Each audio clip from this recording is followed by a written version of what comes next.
নমস্কার বন্ধুরা, কেমন আছো তোমরা সকলে? আশা করবো সকলে ভালো আছো, সুস্থ আছো। আমি রিঙ্কু চলে এসেছি তোমাদের সঙ্গে আবার একটা ব্লগ ভিডিও শেয়ার করতে। গুড মর্নিং, সুপ্রভাত বন্ধুরা। সকাল সকাল আজকে দেখো রোদ বেরিয়ে গেছে। আর আজকে কি জানো, আজকে তো জামাই ষষ্ঠী। তো ঘর মোছা হয়ে গেছে, এই যে নেতা বালতি ঘর, সেই ঘর তো ঝাড় দিয়ে ঘর মুছে নিলাম, দিয়ে এবার নেতা বালতিটা ধুয়ে নেব। আর এখন কটা বাজে জানো? এখন 7:30 বাজে। আর কালকে তো প্রচুর পরিমাণ বৃষ্টি হয়েছে সারাদিনই সকাল থেকে। আর আজকের আবহাওয়াটা হচ্ছে এরকম রৌদ্রোজ্জ্বল দিয়েছে। সবাই তো জামাই ষষ্ঠী করতে যাবে, তাই এত সুন্দর দিয়েছে ওয়েদারটা, তাই না? তো আমাদের ছাদের গাছগুলো দেখো একদম তরতাজা হয়ে গেছে, কত ফুল ফুটেছে দেখো।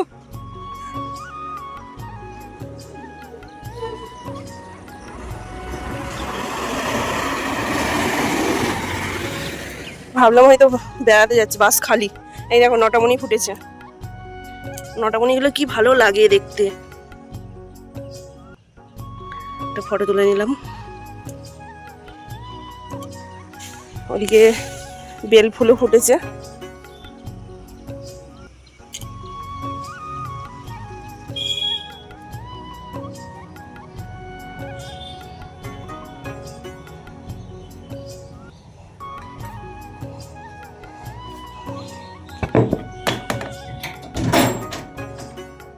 এক হাতে ফুলের পেতে, এক হাতে বাসন, ঠাকুরের বাসন, এক হাতে জামা কাপড়ের বালতি।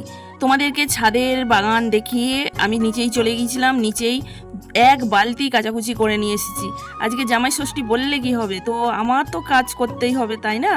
তো এখানে দেখো এক বালতি কাচাকুচি করেছি। দুখানা কাপড়, অনেক জামা কাপড় ছিল অনেক দিনকার জমানো, তো সেইগুলোকে সব কাচাকুচি করলাম। আর আজকে দেখো না হাওয়া দিচ্ছে প্রচণ্ড পরিমাণ, সকাল থেকেই হাওয়া দিচ্ছে। হ্যাঁ, হাওয়া দিলে বেশ ভালো লাগে। আর গুমোট হয়ে থাকলে, গরম দিলে খুব অস্বস্তি লাগে। আসলে যখন বৃষ্টি হচ্ছে তখনটাই ঠান্ডা লাগছে, পরে কিন্তু গরম গরমই দিচ্ছে। তো দেখতেই পাচ্ছ তো আজকে এত জামা কাপড় কেচেছি গাইস, তো দেখো এই বাসের আনলা, আবার এই আনলা, ধরছে না। আর আজকে জামাই ষষ্ঠীতেও স্কুল হচ্ছে সব দেখো। বাস গাড়িতে জামাই, এই বাসগুলো 3-4টে বাস এসেছে। কোথাও কি মিটিং আছে নাকি জানি না, দেখো চারিদিকে বাস দাঁড়িয়ে।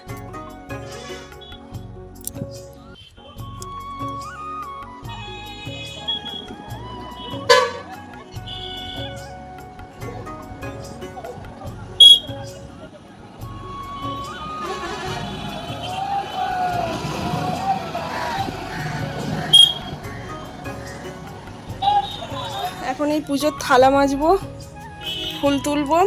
আর এত বাস দাঁড়িয়ে আমি প্রথমে বুঝতে পারিনি, তারপর বুঝলাম যে আচ্ছা মিটিং আছে, মিটিংয়ের জন্য মানে এত বাস এসেছে।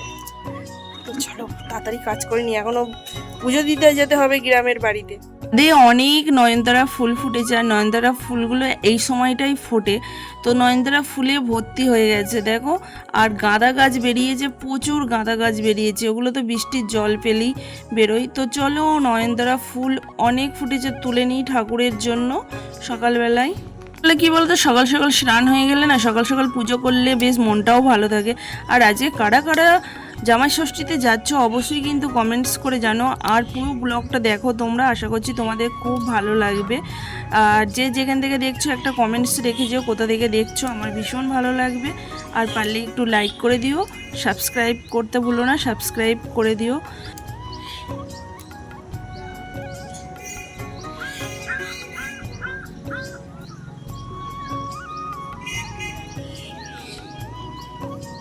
তো বন্ধুরা, আজকে তোমাদের সঙ্গে একটা জিনিস শেয়ার করি। তো আজকে আমি তোমাদের সঙ্গে শেয়ার করছি এই যে তুলসী পাতা আমি তোলার সময় কি মন্ত্র বলি, সেটা তোমাদের সঙ্গে আজকে শেয়ার করবো। হ্যাঁ, তো চলো তোমরা কে কী বলো, যদি জেনে থাকো কমেন্টস করে জানো। আর আমি যদি ভুলও বলে থাকি অবশ্যই কমেন্টস করে জানিও। হ্যাঁ, ডালে কৃষ্ণ পাতাই হরি, সরে বসো কৃষ্ণ পাতা তুলি। ডালে কৃষ্ণ পাতাই হরি, সরে বসো কৃষ্ণ পাতা তুলি। ডালে কৃষ্ণ পাতাই হরি, সরে বসো কৃষ্ণ পাতা তুলি।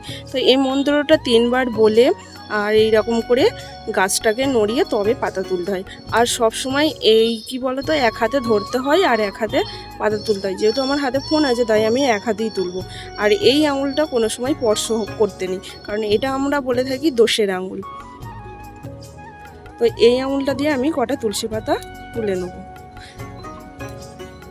খুব আস্তে আস্তে তুলতে হবে, যাতে তুলসী গাছের আঘাত না লাগে। তো তোমরা কে কীরকম করো অবশ্যই কিন্তু জানিও। তো চলো, আমার কটা পাতা তোলা হয়ে গেছে। এলাম নিচেই, এবার চুলটুকু আজরে নেবো একটু, নিজের জন্যও তো পরিপাটি করে সাজতে হবে, তাই না? সাজতে বলতে আমাদের একটু সিঁদুর পরলেই খুব সুন্দর লাগে, তো সিঁদুরটা তো পরতে হবে স্নান টান করে আসার পর। কিন্তু তার আগে একটু আজকে সানস্ক্রিন মেখে নেবো, যেহেতু গ্রামের বাড়িতে যাব, রোদে রোদে গাড়ি নিয়ে যাব, তার জন্য একটু সানস্ক্রিন মেখে নেবো। আমি এমনিতে সানস্ক্রিন মাখা হয় না, রান্না করলেও মাখি না, যা দাম এত সানস্ক্রিন মাখলে পাবো কোথায়, সেই ভেবেই মাখা হয় না। তো প্রথমে গোলাপ জল মেখে নিলাম, তারপরে এই যে মুখে সানস্ক্রিন মেখে নিলাম, আর যে আমব্রেলা পাউডারটা নিয়ে এসেছি সেই আমব্রেলা পাউডারটাও একটু এই যে মুখে মেখে নিলাম। আসলে সানস্ক্রিন মাখা খুবই ভালো, এই গরমেতে সানস্ক্রিন মাখলে স্কিনটাও ভালো থাকে। আমার তো মানে প্রচুর ট্যান পড়ে আছে, তো আমার তো মানে মাখা খুবই জরুরি। ওই যে গাঢ়া আলসেমি সময় সময়, আবার এই যে সময় সময় যখন সাজবো, ওরে বাপ রে বাপ, বলতে হবে না কাউকে। এই যে এখন দেখো সুন্দর করে নিজেকে পরিপাটি করে সাজিয়ে নিলাম, তারপরে একটু সিঁদুর পরে নিলাম, যেহেতু চুলটা বেঁধেই সিঁদুর পরতে হয়, তো সিঁদুর পরে নিলাম। আমি যেহেতু লিকুইড সিঁদুর পরি, গরমে আমি একটু গুঁড়ো সিঁদুর পরতে পারি না, খুব শীতে চুলকোই, তার জন্য আমি সিঁদুর পরতে পারি না। যদিও বা কপালে পরলেও আমার এত চুলকায় কি বলবো। একটু লিপ বাম লাগিয়ে নিলাম, যেগুলো তোমাদের সঙ্গে প্রোডাক্টগুলো দেখিয়েছিলাম সবগুলোই দেখতেই পেলে। মেখে নিলাম, মেখে নেওয়ার পর এই যে এখন একটু ভিজের কাপড় দিয়ে আমি সিংহাসনটা একটু মুছে নিলাম, তারপরে গঙ্গা জল মাথায় একটু ছিটিয়ে নিলাম, গ্লাসে ঢালা থাকে নিচেই, সেই গঙ্গা জলেই একটু ছিটিয়ে নিলাম। আর আমার যেহেতু গঙ্গা জল সামসেটের মাথায় থাকে, তাই আমি একটা টুল দিয়ে পেরে নিই। তোমরা কীভাবে ঠাকুর পুজো করো একটু জানিও তো। আমি তো এইভাবেই করি, দাঁড়িয়ে দাঁড়িয়ে করি, কারণ আমার তো ঘর নেই এক্সট্রা, ঠাকুর ঘর নেই, তাই আমার এটাই ঠাকুর ঘর, এটাই শোবার ঘর, এক পাশে আমি এই ঠাকুরকে রেখে দিয়েছি, তার জন্য আমি এইভাবেই ঠাকুর পুজো করি। আর এই যে পেতে ভর্তি করে ফুল নিয়ে এসেছি, আর এই অনেক ফুল থাকলে না হেভি লাগে ঠাকুরের চরণে দিলে, আর এই সিংহাসনটা পুরো ভর্তি হয়ে থাকলে দারুণ লাগে। আর এদিকে মেয়ে স্নান করতে যাবে, দেখো না আমি জামা কাপড় সব কেচে দিয়েছি, এখন বলছে আমি স্নান করতে যাব। মেয়ের সঙ্গে বকবক করতে করতে আমি এলে গেলাম। আসলে ও স্নান করবে এত তাড়াতাড়ি আমি ভাবতে পারিনি গো, তো ওর জামা কাপড়গুলো আমি সব কেচে দিয়েছি, এখন বলছে আমি কি পরবো, আমি স্নান করব। আমি যে ভালো কথা, স্নান করে নে, যা আছে এখন পর, এইসব বকবক করতে করতে হয়ে গেল। তো এই দেখো প্রদীপও জ্বেলে নিয়েছি, ঠাকুরকে একটু ঘুরিয়ে নিলাম, ঠাকুরের চারপাশে একটু ধূপও জ্বেলে নিলাম, ধূপ প্রদীপ। তারপরে নিচেই চলে গিয়ে আলুর তরকারি বানাবো। আর আমি তো ওই আম টাম দিয়ে মুড়ি টুড়ি খেতে পারি না, কি বলবো।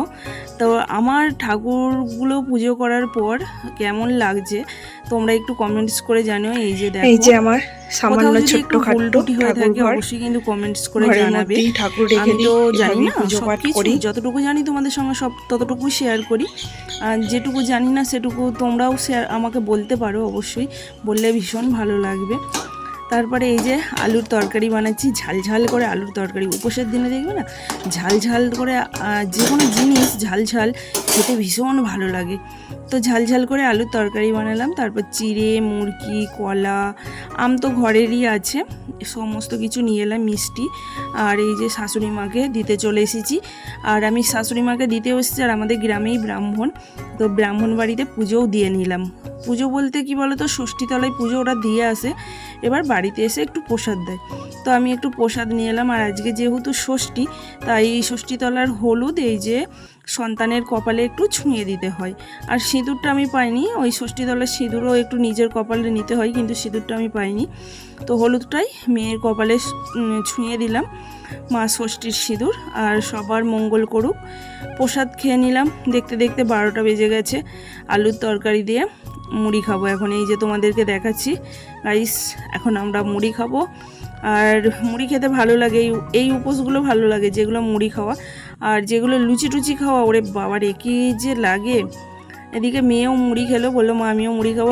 এসে গরমে যেন মাথা গরম হয়ে যাচ্ছে, জামা কাপড় তুলে নিয়ে এলাম, ওরে বাপরে বাপরে এত গরম, কালকে বৃষ্টি হলো আর আজকে আবার এত গরম দিচ্ছে।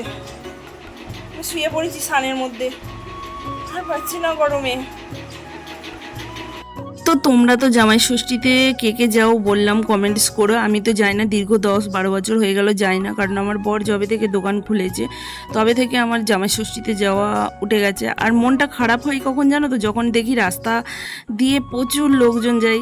দেখো ছোট ছোট বাচ্চারা তাদের বাবা মার সঙ্গে যাবে, বড়রা যাবে, আর যারা তো নতুন কাপল তারা তো যাবেই, আবার বয়স্করাও ধরো যায় ষষ্ঠীতে। তখন এগুলো দেখে একটু মনটা খারাপ হয় যে যেতে পারি না। এক সময় আমার হাতে টাকা ছিল না, তখন মাকে কাপড়ও কিনে দিতে পারতাম না, তখন আমাদের ষষ্ঠীতে যাওয়ার সময় হতো। আর এখন একটা মাকে কাপড় দেওয়ার মতো সামর্থ্য আছে, কিন্তু এখন আমাদের যাওয়ার সময় নেই। আসলে জামাই ষষ্ঠীটা কী বলো তো, জামাইয়ের উদ্দেশ্যে ষষ্ঠী। জামাই যদি না যায় আর আমি গিয়ে কি করব বলো তো। তো যাই হোক, আমাদের চিড়ে মুরগি খেতে হয়, তো চিড়ে মুরগি খেয়ে নিলাম বিকেলবেলা, আম কলা মিষ্টি দিয়ে চিড়ে মুরগি খেয়ে নিলাম। তারপরে একটু আজকে যেহেতু ষষ্ঠী তাই আলতা পরলাম, আলতা পরে বিকেলবেলা এলাম ছাদে একটু গাছগুলোয় জল দিয়ে দিই। এত রোদের জোর ছিল গাছগুলো শুকিয়ে গেছে। তারপরে দেখছি বাঁশগুলো সব ফিরছে, যারা সব গিয়েছিল আজকে বাঁশগুলো ফিরছে। তারপরে এই যে সন্ধ্যাবেলা হয়ে গেছে, সন্ধ্যাবাতি দিয়ে নিলাম। আজ সন্ধ্যাবেলা একটু ধুনো দিলাম, যেহেতু সকালবেলা ধুনো দেখানো হয়নি, তো তাই আজ সন্ধ্যাবেলা একটু ধুনো দিলাম। চারিদিকে একটু ধুনোও দেখে নিলাম, একদম উপর থেকে নিচ অবধি দোকান ঘরেও নিয়ে যাব, দোকান ঘরেও দেখে নেব। সন্ধ্যাবেলা মেয়ে এখন ভাত খাবে, মা কী দিয়ে ভাত খাবো, আলুর তরকারি আছে। আমি বললাম তাহলে দাঁড়া একটু আলুর বড়া ভেজে দিই, তো মেয়ের জন্য একটু আলুর বড়া ভেজে দিচ্ছি। তো চলো আজকের ব্লগটা এখানেই শেষ করলাম, দেখা হবে তোমাদের সঙ্গে পরের একটা ব্লগে। ততক্ষণ তোমরা সকলে ভালো থেকো, সুস্থ থেকো, সাবধানে থেকো, হাসি খুশিতে থেকো। ব্লগটা কেমন লাগলো অবশ্যই কিন্তু কমেন্টস করে জানিও। ভালো লাগলে লাইক শেয়ার সাবস্ক্রাইব করতে ভুলো না। চলো টাটা, গুড নাইট, শুভরাত্রি, রাধে রাধে।